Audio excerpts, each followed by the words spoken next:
Hello friends, welcome to Shirl's Foodies. My name is Shirley and today I'm back with another quick recipe, that is creamy pudina sandwich. So to make this sandwich, we require mayonnaise, pudina chutney, pizza seasoning and bread. So first of all, we're gonna add this pizza seasoning into the mayonnaise.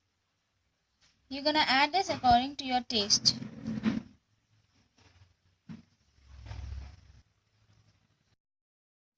So friends, first on one slice of the bread we'll apply this mayo. I've mixed the seasoning in this mayo.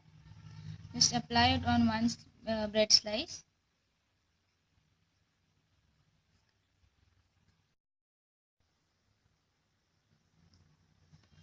On the other slice of the bread we'll add this pudina chutney.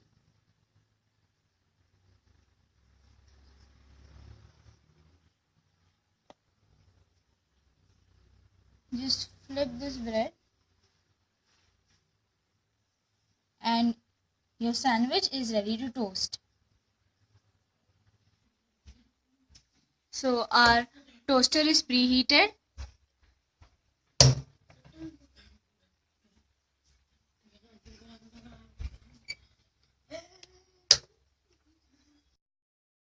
So friends, your creamy pudina sandwich is ready. You can see I've toasted it really well. They're nice and crispy. You can enjoy it with any kind of dips you like. So friends, if you like this simple recipe, make sure you hit the like button, share it with your friends and family, and do try this recipe at home. If you are new to my channel or if you haven't subscribed my channel yet, make sure you subscribe, and thanks for watching.